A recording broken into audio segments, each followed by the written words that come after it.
പേരിട്ടൊരു അന്തം വിടണ്ട. സംഭവം എന്താ വെച്ച് കഴിഞ്ഞാൽ ഇവിടുത്തെ ഒരു മസാല ഉണ്ട്, അത് സൂപ്പറാണ്. അത് കൂടുതൽ ഇട്ട് കഴിഞ്ഞാൽ എല്ലായിടത്തും നോർമലാണെന്നുണ്ടെങ്കിൽ സംഭവം പൊളിയാണ്. ഇവിടെ മോര് സർവത്തും സോഡ സർവത്ത് ചില്ലി സർവത്ത് അടിമൂളും കത്തിയൊക്കെ ഉണ്ട്. ഒക്കെ കത്തും, എല്ലാം കത്തും. കത്തിക്കുകയും ചെയ്യും, നീറുകയും ചെയ്യും, പുകയും ചെയ്യും.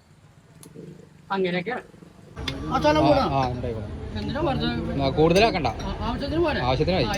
ആവശ്യത്തിന് സാധനം അടിച്ചാല് വലിയ കുഴപ്പമുണ്ടാവില്ല. അല്ലെങ്കിൽ മൂട്ടിക്കുടി ഇനി ഇറങ്ങും. ഇവിടുത്തെ ഒരു അടാർ ഐറ്റം ഇവിടുത്തെ മസാല മുറി സോഡ കേട്ടോ. മദർലാൻഡ് മസാല സോഡ ഒരു വേറെ വേർഷൻ തന്നെ, സംഭവം സൂപ്പർ കേട്ടോ. പിന്നെ നമ്മൾ ഇവിടുത്തെ ഓറഞ്ച് സർബത്ത് പറയുന്നു, അതും മസാല ഇട്ടിട്ടായിരുന്നു കേട്ടോ. സംഭവം രണ്ടും സൂപ്പറായിരുന്നു. ഇവർ തരുന്ന ആ സോഡയിലുള്ള ക്വാണ്ടിറ്റി അതേപോലെ കുടിക്കണമെന്നുണ്ടെങ്കിൽ നല്ല ടേസ്റ്റ് ഉണ്ടാകും. നമ്മൾ കൂടുതൽ ഒഴിക്കുകയാണെന്നുണ്ടെങ്കിൽ ആ ഒരു ടേസ്റ്റ് കിട്ടിക്കോളണമെന്നില്ല കേട്ടോ. ഇവരെ ലൊക്കേഷൻ വരുന്നത് മാനത്തുമംഗലം ബൈപ്പാസിൽ നമ്പ്യാർപ്പടിക്കാണ്. ടി കഴിഞ്ഞ് കഴിഞ്ഞാൽ കുറച്ച് ഇതുപോലുള്ള കടകൾ കാണാൻ പറ്റില്ല. അതിൽ ഫസ്റ്റത്തെ കടയാണ് മൂക്കാളെ കട. സംഭവം കുഴപ്പമില്ല, അങ്ങനെയൊക്കെയും ആണല്ലോ കുഞ്ഞാ സാധനം മടി തുടങ്ങി.